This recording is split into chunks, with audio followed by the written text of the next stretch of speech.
I want to make love to this poem until her hands shake, unsynchronized with the rhythm of her gasping breath, and tears of happiness say things the English language could only downplay. From the top of this mountain, I wish to bask in unadulterated sunlight of social change and speak revolution to the modern children of tomorrow, the type whose parental guidance has been replaced by broadcast television. And when the rain falls, you'll find me dancing not in the streets, but barefooted on my side of the perpetual picket fence, laughing hysterically as the grass grows as green as it needs to.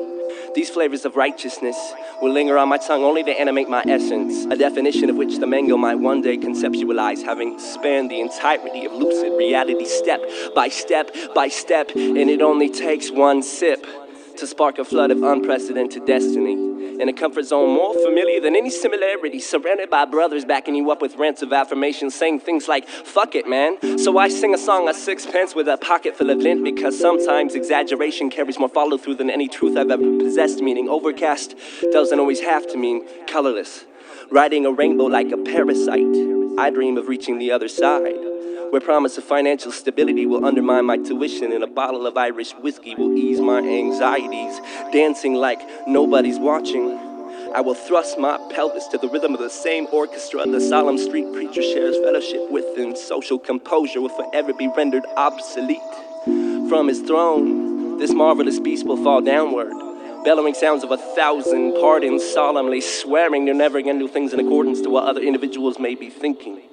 Kissed by the embodiment of such freedom, I will make love to this poem until her hands shake, unsynchronized with the rhythm of her gasping breath, and tears of happiness say things the English language could only downplay.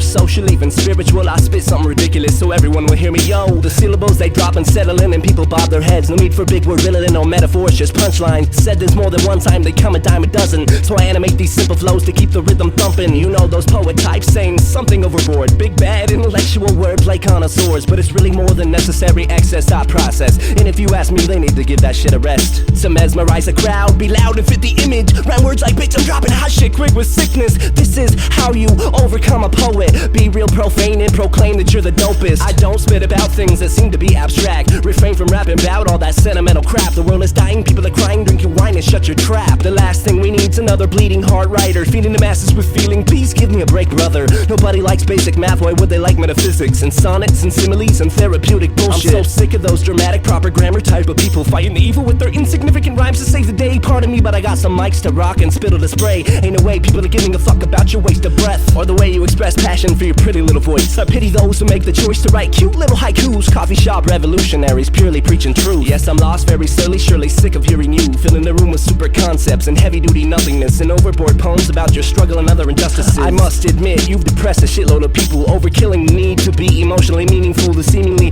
endless stream of Brett-wearing pussies that chain smoke and overdose on their own personalities have surpassed reality, acting smart the whole time, bringing me down with their babble that doesn't even rhyme.